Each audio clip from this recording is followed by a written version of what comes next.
우리 옆에 사람 인사하십시다. 당신은 예배의 승리자입니다.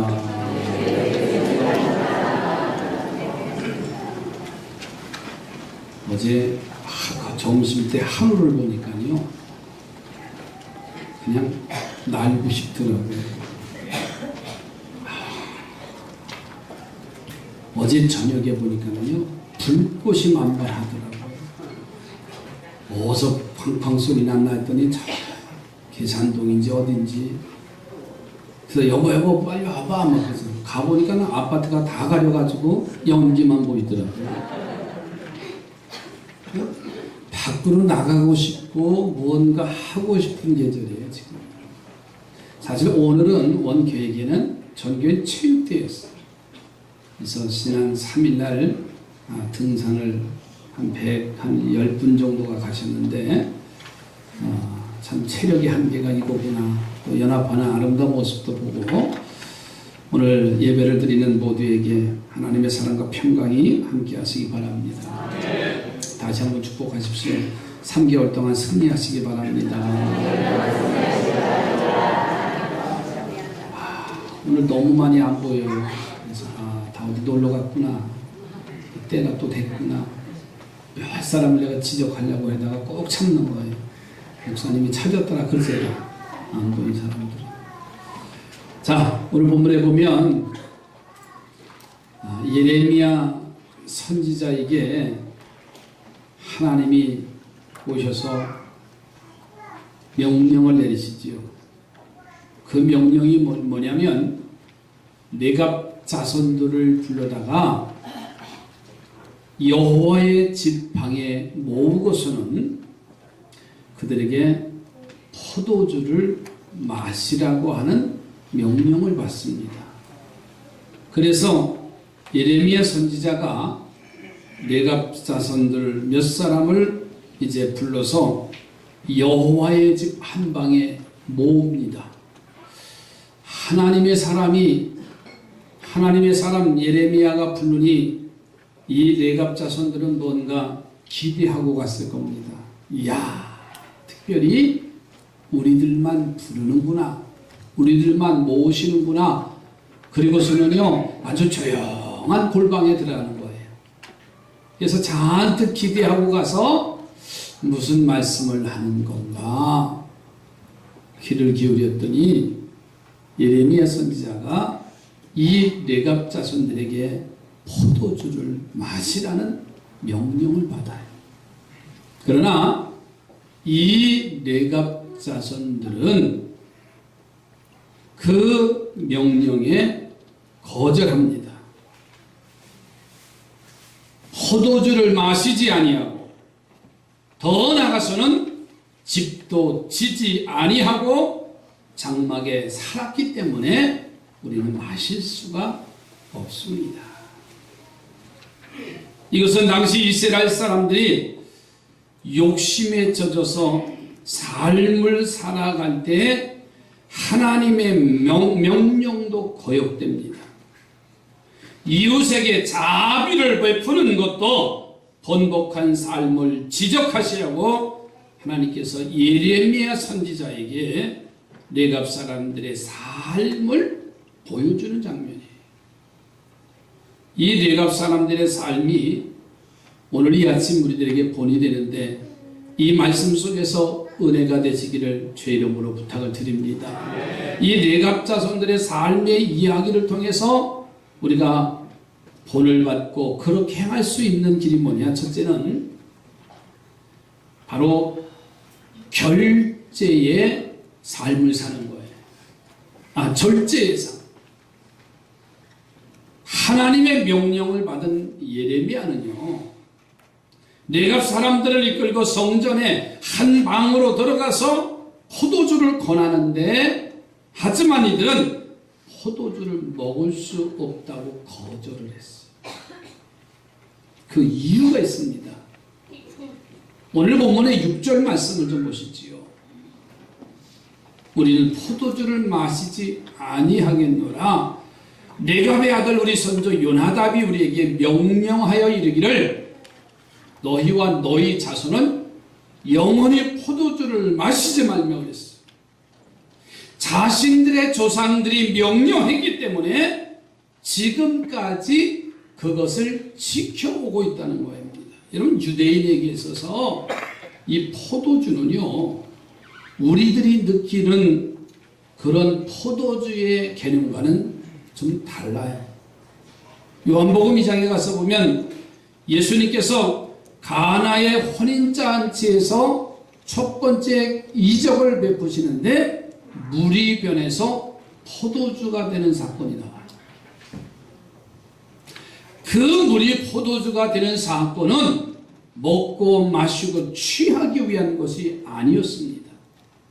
만약에 사람들이 그것을 먹고 마시고 취하는 일이라고 했다면 예수님께서 물이 포도주로 변하는 기적은 행하시지 않았을 겁니다.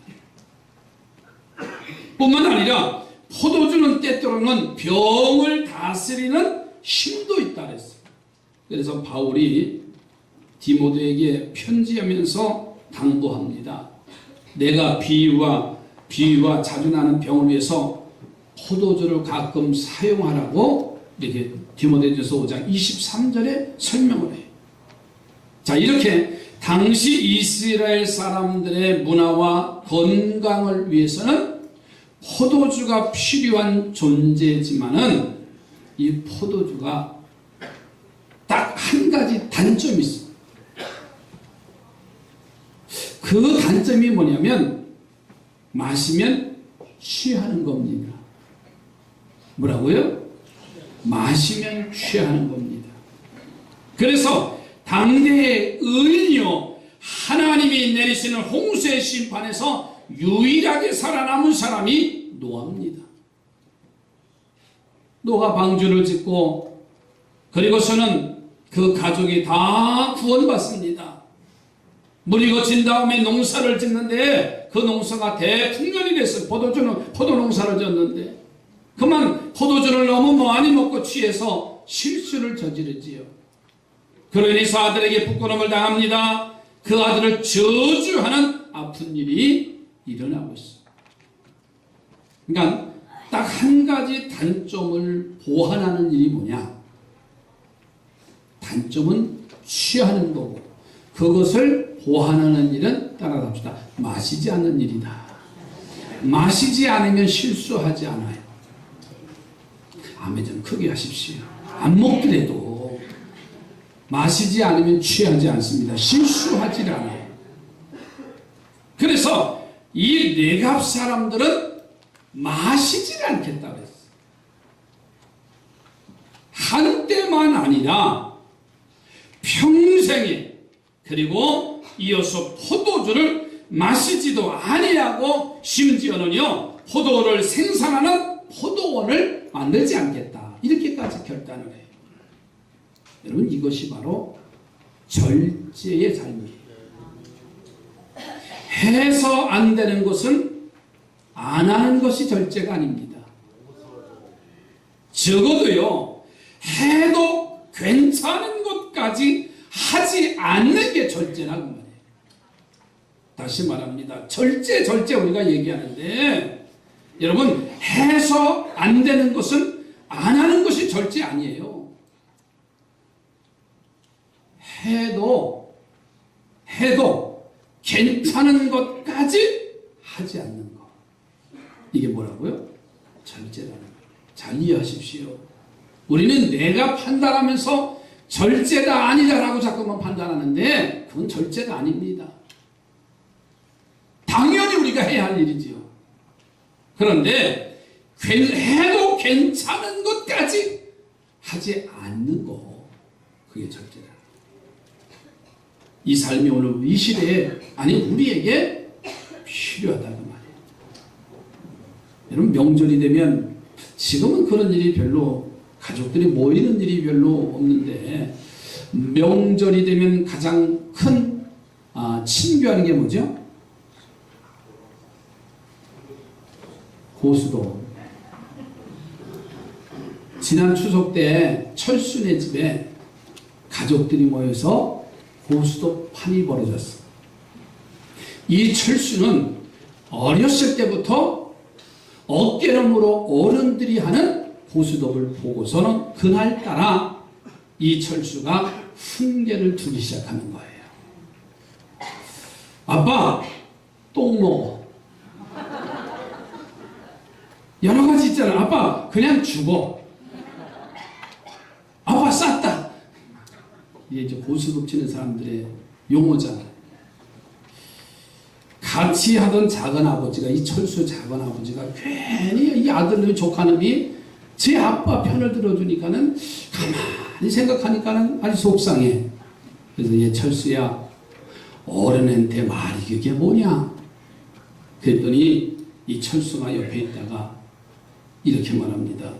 그래도 어른한테는 존댓말 하는 거 해야 되냐? 했더니 이 철수가 옆에 있다가 훈수를 둡니다. 아버님, 똥 잡수세요. 아버지, 그냥 운명하세요. 아버님, 쌌어요. 여러분, 뭐 1점에 10원이든 100원이든 장난이지요. 침묵이지요. 뭐 명절에 가족끼리 모여서 도모하는 일도요 되어지고, 더 나가서는 고스톱 치면 뭐가 예방된다고요? 치매가 예방된다고 말해요. 맞지요? 그러나 고스톱 하는 것이 큰 죄 짓는 건 아닙니다. 그것까지 뛰어넘는 게 바로 절제라는 거예요. 이해가 되세요? 남이 하니까 우리도 한다라고 하고 당연히 하는 것은 절제가, 그냥 안 하는 건 절제가 아니에요. 그것까지 내가 뛰어넘을 수 있는 게 절제입니다. 미국의 어느 마을에 아주 가난한 농부의 가정이 하나 있습니다. 그의 아주 흉년이 들어서 먹을 것이 없고요, 아이에게 줄 것도 없고, 그 농사 지으려고 옆집에서 돈을 좀 빌려왔는데 그만 갚을 길이 없어. 갚기는 해야 되는데, 그래서 보니까 집에서 기른 암탉 6마리가 있는 거예요. 그래서 빌려온 돈 대신에 바로 이 세매 가정이 아빠가 옆집에 암탉 6마리를 돈으로 대신 갚았습니다. 자, 그런데 이 세매 가정은 늘 찬송을 하고요, 아침에 일어나면 찬송을 하고, 일을 마치고 가정에 잠자리에 들면 기도하고. 아멘도 안 하는 거 봐요. 살기 싫은데 무슨 기도하고 찬송하냐. 늘 믿음으로 살려고요 애를 쓰는 가정이에요. 아멘이지요. 늘 자녀들에게 욕심과 옳지 않는 것을 행하지 않기를 가르치는 것도 부모가 할 수 있는 그런 일이었어요.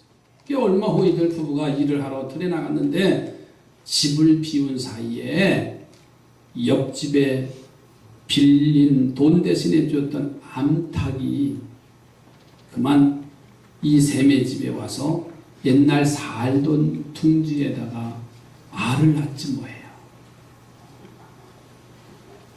이 어린 아이샘이 둥지에 낳은 알을 보고서는 달걀을 먹을 수도 없다고 생각했는데 이 달걀이 생겼으니까는 얼마나 기뻐요. 어린 샘은 그것을 하나하나 소중히 챙겨서 자신이 먹으려고 집으로 돌아가다가 문득 마음에 생각난 것이 있어서 망설입니다. 여러분에게 묻습니다. 누구네 겁니까? 옆집 거예요? 우리 집에 왔으니 우리 거예요? 다시 여쭤봅니다. 교회 밖에 나가면 수세미 농굴이 엄청나게 번성했어요. 그랬더니 저 태우사랑 옆에까지 그 지붕까지 다 뒤집어졌는데 많이 달렸어요. 여기 누구네 겁니까?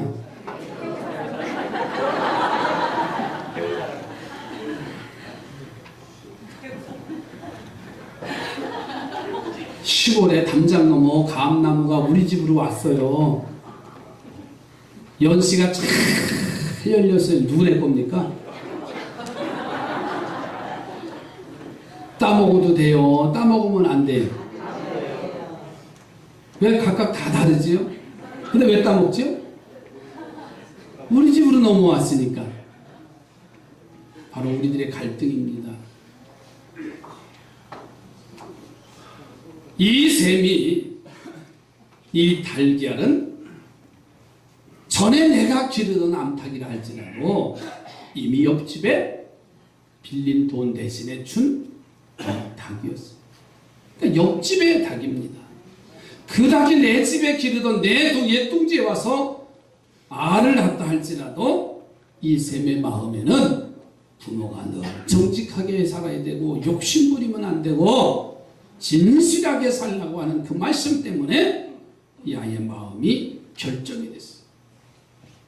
셈은 옆집 할아버지를 찾아가서 사실대로 말하고 먹고 어렸을 때 먹고 싶은 배는 고프죠. 그 달걀을 돌려드렸더니 셈의 이야기를 들은 이 할아버지가 어린 셈의 손을 잡고 묻습니다.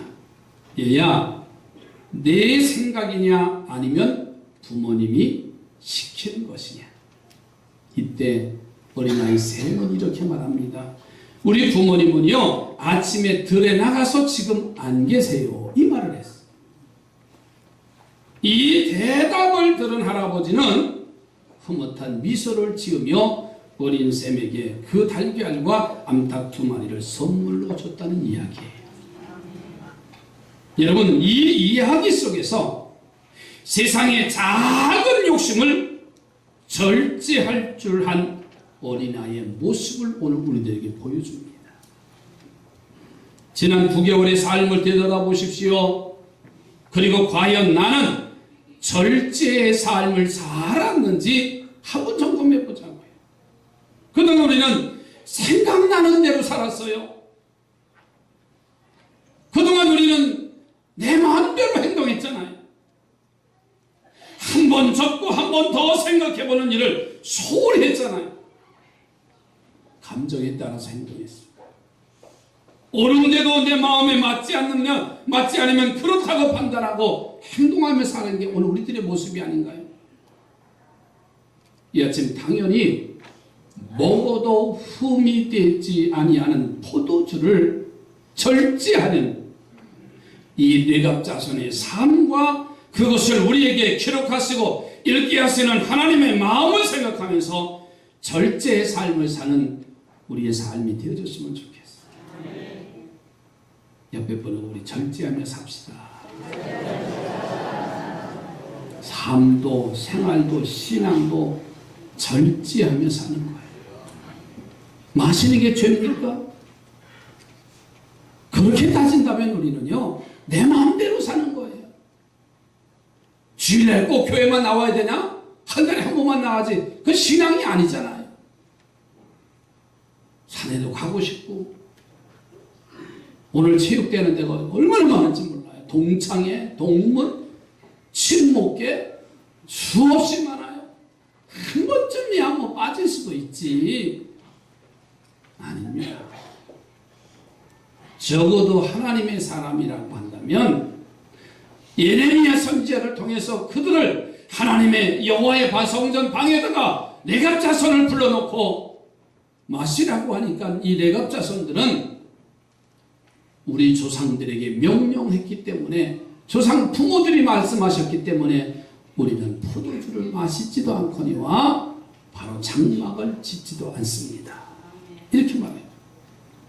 여러분, 적어도 절제하는 삶이 오늘 하나님께 영광이 되시기 바랍니다. 눈 좀 크게 뜨세요. 잠 자려고 하는 것도 탁 눈 뜨는 것도 절제해요.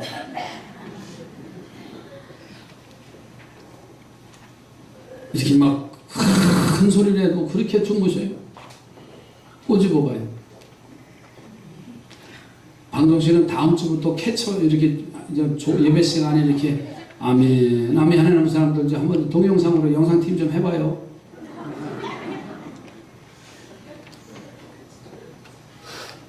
두 번째는 장막의 삶이에요. 장막의 삶. 이 뇌갑 사람들 보세요. 예레미야 선지자가 마시라고 누가 보는 것도 아니에요. 어디에서? 여호와의 성전 집 방에서, 특별한 방에서 예레미야 선지자가 한잔 하시죠. 그런데 그들은 포도주를 거절했어. 그러면서 자신들은 장막의 삶을 살고 있다고 이 내갑자손들이 더 설명을 하고 있어. 자, 7절 가서 보세요. 너희가 집도 짓지 아니하며 파종도 하지 말며 포도원을 소유하지도 말고 너희는 평생 동안 장막에 살아라. 그리하면 너희가 머물러 사는 땅에서 너희 생명이 길리라. 장막에 산다는 말은요, 천막 생활을 한다는 말이에요. 내가 자손들의 포도주를 금하는 삶과 장막에 산 삶을 예레미야 선지자에게 하나님께서 지금 보여주고 있는 장면이에요. 그 이유가 뭐냐면 당시 이스라엘 백성들은요 그렇게 살지를 않았어요. 그 이유가 바로 이거예요. 하나님께서 이스라엘 사람들에게 안식년 법을 주셨어요. 7년째가 되면 안식년을. 그래서 6년 동안 열심히 일하고 데리고 있던 종들을 해방시키는 겁니다. 자, 그런데 처음에는 이 안식년 제도가 돼서 이스라엘 백성들이 말씀에 순종하고서는 그렇게 살았어요. 근데 살다 보니까는 6년 동안 종들이고 살다가 보니까 7년째 내가 밥 해먹고 내가 청소하고 내가 일하려고 하니까 힘이 들어요, 안 들어요? 힘이 들어요. 마음이 바뀌어지기 시작해요. 그래서 그 종들을 다시 잡아다가 일을 시키는 거예요. 왜 그랬냐면 따라갑시다. 욕심 때문에. 뭐 때문에요? 욕심 때문에 그래요. 처음 결정하고 행한 것을 번복하는 그런 행동을 바로 이스라엘 백성들이 한 거예요. 은혜 받았을 때는요 11조 생활 잘합니다. 그런데 하다 보니까 그것 가지고 처음에 은혜 받았을 땐 주인 청소 잘합니다. 그런데 그것 때문에 가게 문을 닫을 수도 없고 그 일 때문에 주일 성수도 할 수도 없는 욕심이 생기기 시작해요. 그래서 번복하는 거예요. 그래서 하나님은요 그들의 욕심의 삶으로 인해서 번복한 삶이 잘못됐다는 것을 알려주시려고 예레미야 선지자를 네갑 사람들을 만나게 하십니다. 여러분 장막의 삶이 아닌 욕심의 삶을 살면 자유를 줬다가 다시 빼앗는 번복의 삶을 살게 되는 거예요. 즉 바른 선택을 했다가도요 다시 잘못된 길로 접어드는 겁니다. 이때 빨리 원위치로 돌아가야 할 줄 알아야 장막의 삶을 살아가는 거예요. 첫 신앙이 회복되시기 바랍니다. 전 믿음의 결단이 회복되기를 주의 이름으로 축원합니다. 목사님 네 분이 보신탕 집에 가서 음식을 잡수러 갔어요. 보신탕 집에 가면은 다 보신탕만 좋아하는 게 아니잖아요. 그래서 뭐도 있어요? 삼계탕도 꼭 별도 메뉴로 정해놓잖아요. 그래서 메뉴를 고르는데 한 목사님이 본보신하러 보신탕집에 왔으면 보신탕 먹어야지. 그러고서는 이제 주문을 합니다. 그랬더니 그 아주머니가 옆에 계신 아저씨지요. 뭐 목사님 모르니까 아저씨도 개예요? 예. 또 옆에 있다가 아저씨도 개예요? 예. 그 옆에 마지막 목사인데 아저씨도 개예요? 예. 아니라고 해야 될 거 아니야.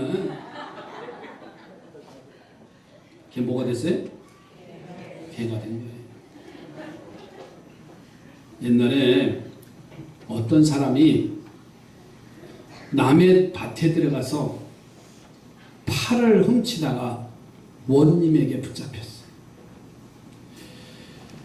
그 고을 원님은 그 사람에게 자신이 받을 권을 선택하라고 하면서 파 100 백단을 먹든지 곤장 100대를 맞든지 아니면 돈 100냥을 내든지 너가 선택하라. 선택권을 파훔친 놈에게 줬어. 그랬더니 뭘 선택하시겠어요? 돈 안 드는 팔을 먹겠다고 이 사람이 선택을 한 거예요. 아니, 한 단이라도 잡을 수 있겠어요? 생으로? 한 뿌리 먹다가 보니까 이게 알이고 뭐 매웠고 해서 도저히 못 먹겠다고 원님 나 곤장 100대 맞겠습니다. 그래서 곤장을 맞기 시작하는데 몇 대 맞으니까 그게 쉬워요? 견딜 수가 없는 거예요. 원님 나 그냥 벌금 100냥 내겠습니다. 그랬더니 참 얼마나 어리석어요. 그냥 처음부터 선택을 잘하고 그냥 벌금으로 100냥 내면 되잖아요. 그런데 파도 먹었지요. 매도 맞았지요. 그리고 벌금도 냈지요. 스스로 자기 욕심에 고생길에 빠져들었어요. 여러분, 우리가 자기 꾀에 빠질 때가 얼마나 많아요. 그게 최고인 줄 알고 선택하고 그것이 자랑거리인 줄 알았는데 그것이 흉이 되어버리고. 여러분, 아브람과 롯을 보세요. 똑같이 그의 고향에서 갈대아 우르를 떠나서 하란 땅을 거쳐서 가나안 땅에 정착을 합니다. 그런데 아브람은요, 세상의 모든 것은 하나님이 주시고 그 주신 세상이 중요하다는 것이 아니라 하나님이 중요하다는 것을 아브람은 알았어요. 그래서 들판에 장막을 치고 삽니다. 장막 생활이 불편하고 힘들지 않아요? 요즘 캠핑이 유행인데 집 떠나면 고생이지요. 뭘 그렇게 낙이에요. 남이 하니까 그냥 7, 80만 원, 100만 원짜리 사가지고 가서 아주 고생하는 거 보세요. 하여튼 집 떠나면 내 집 떠나면 고생이에요. 그러니까 사람은 정착을 하려고 자기 장막을 그래서 찾는 겁니다. 그런데 아브라함은요, 그것을 이기고 장막 생활이 계속됐어요. 자, 그런데 롯은 달랐어요. 애굽에서 부자가 돼서 가나안 땅에 들어가자마자 그는요, 소돔성에 들어가서 집을 짓고 장막 생활을 해요. 그러자 소돔성이 멸망할 때 간신히 아브라함 덕분에 이 롯이 구원받았지만은요, 그 구원을 누리지 못하고 스스로 자멸하는 자리에 들어갔어요. 뭐 때문에 그랬을까요? 여러분, 우리는 9개월 동안의 삶을 되돌아보세요. 내 아집과 내 욕심에 사로잡혀서 내갑자선처럼 장막 생활을 접고 세상 중심의 삶은 살고 있지 않는지. 당시 이스라엘 사람들이 노예를 해방시켰다가 다시 종으로 잡아오는 그런 실수를 저질렀듯이 세상적인 욕심 때문에 내가 좋은 길을 선택했다가도 다시 죄의 길로 들어가고 있지는 않는지. 이제 내갑자손처럼요, 장막 생활의 영적 삶으로 되돌아가기를 주의 이름으로 부탁을 드립니다. 옆에 분고 축복하십시오. 장막 생활이 계속되시기 바랍니다. 그래서 금년 남은 3개월 동안 아브라함처럼 레갑처럼 복된 생활로 하나님이 주시는 복을 누렸으면 좋겠어요. 자기 욕심 때문에 그게 멸망의 길인지 모르고 우리는 편하게 쉽게 하려고 할 때가 수없이 많습니다. 세 번째로는 순종의 삶을 살았어요. 이 레갑 자손들을 보십시오. 예레미야 선지자의 말에 포도주를 마시라니까 마시지 아니하고 장막 생활을 살게 됐습니다. 그 이유를 설명을 해요. 8절, 9절, 10절 한번 보세요.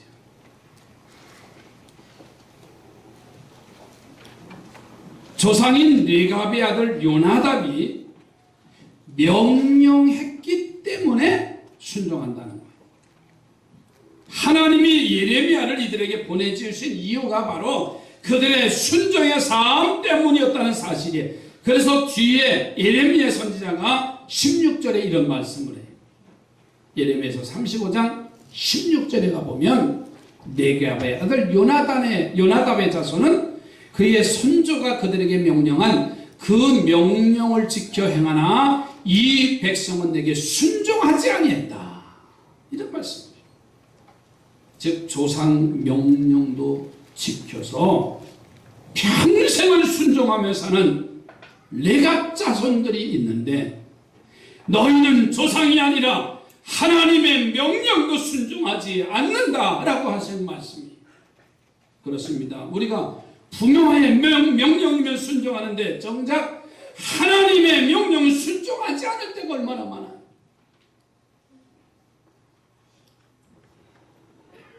이 말씀을 듣는 분들 중에서도 혹 이렇게 생각하실 분도 계세요. 웃기십니다. 순종은 아브라함같이 좋은 믿음의 사람이 순종하는 거지 나 같은 사람이 무슨 순종합니까? 내가 할 건 아니지요. 아마 그런 생각을 가질 수도 있어요. 그러나 우리는 철저하게 순종해야 됩니다. 그래야 성되고요. 그래야 일꾼이고 그래야 하나님의 자녀입니다. 옆에 분하고 순종하면서 합시다. 적어도 집사고 권사고 장로고 목사면은요 순종하고 사는 모습이라도 나타나야 되잖아요.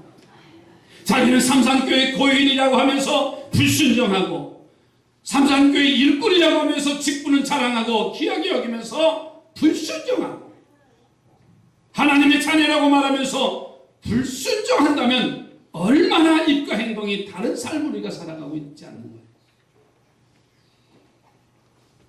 어느 목사님이 항상 지나가는 사람들에게 손을 들고 샬롬 인사를 하는 거예요. 뭐 교인이든 믿지 않는 사람이든 한번 옆에 분하고 샬롬 인사하십시오. 평안하시죠? 안녕하십니까? 그런 뜻이에요. 오늘도 그날도 지나가는 어느 이제 젊은 남자분에게 목사님이 손을 들고 샬롬 하고 인사를 했어요.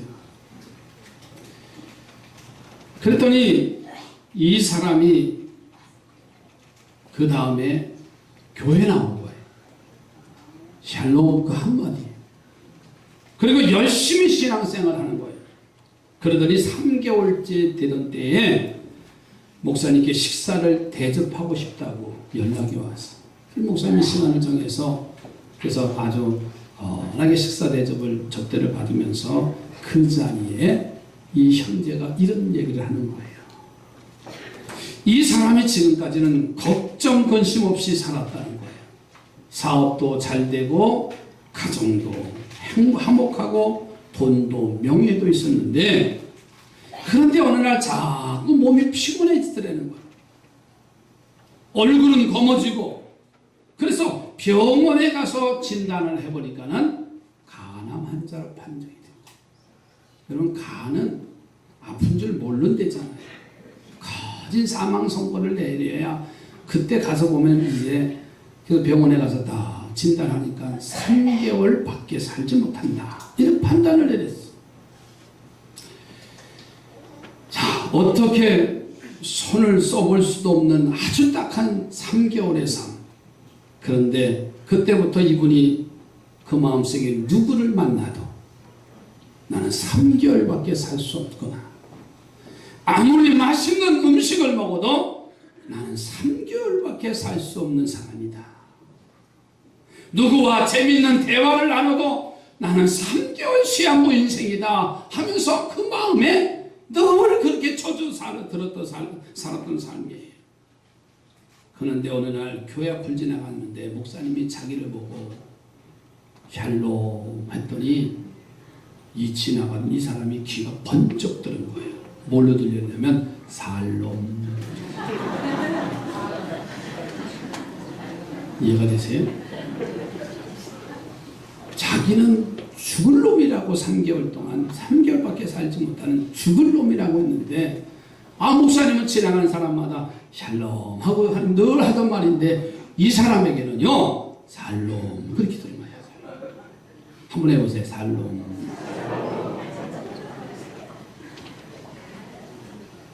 그래서 자신을 산다고 선포한 이 목사님이 교회에 나온 거예요. 할렐루야. 그리고 예배를 드리고 말씀을 들으면서 나는 죽을 놈이 아니라 살 놈이다. 날마다 고백을 했다는 거예요. 그런데 놀라운 일이 일어났어요. 3개월밖에 못 산다고 했던 그가 교회 나온 지 3개월이 되었는데 여전히 살아있어요. 그리고 피곤하고 힘들었던 삶인데 목사님 앞에 지금 대접을 하면서 마음이 기쁘고 몸이 건강히 회복되어지는 것을 보고 음식도 먹으면 소화가 잘 돼서 방구가 가스가 빡빡 나오고 얼굴에 회색이 이제 화색이 돌고요. 힘이 나더라는 거예요. 점점 건강이 회복되고 있다는 거예요. 그래서 너무나 감사해서 목사님에게 식사 대접 함께 해드리는 겁니다. 대접을 해봤어야 아멘을 하지요. 못 잡수실래요? 도심탕, 개 그런 생각만 하지 마시고 샬롬을 살롬으로 잘못 알아듣고 살롬의 자리에 나오는 이제 순종을 하면 하나님이 그 순종에 역사하시는 거예요. 잘못 들었어도 그가 사는 자리에 나오면 살게 되어져 있어요. 여러분 순종하는 자에게 기적이 일어납니다. 순종하는 자에게는 자녀들이 복을 받아요. 어제 저녁에 어느 집사님이 선물을 가져오셨어요. 그러시면서 이렇게 말씀하셔요. 지난 30년 동안의 삶이 하나님이 여기까지 인도하셨습니다. 근데 그 과정은 쉬운 과정이 아니라고 하셨어요. 힘들고 어렵고 수없이 내동도 버리고 싶은 일이었고 한두 번이었겠어요. 그러나 하나님이 말씀하시니까 그 명령에 순종하니까 자녀들이 잘 되더라. 옆에 분하고 인사하십시오. 순종하며 사십시다. 그래서 예레미야서 35장 19절 가서 보시면 이렇게 말합니다. 네갑의 아들 요나답에게서 내 앞에 설 사람이 영원히 끊어지지 아니하니라. 내 자손이 잘 된다는 말이에요. 여러분 이제 말씀을 맺습니다. 지난 9개월 달의 삶이 우리는 내 생각 내 방법대로 살았더라면 이제는 바꾸면 됩니다. 절제의 삶을 살면 돼요. 장막의 삶을 살면 됩니다. 내 욕심을 내려놓으면 돼요. 그리고 내 마음에 맞지 않아도 내 믿음이 부족하고 내 생각이 짧고 내가 잘못 들었어도 말씀 안에 순종하면 나는 사는 거예요. 내 자녀들은 형통하게 되어 있습니다.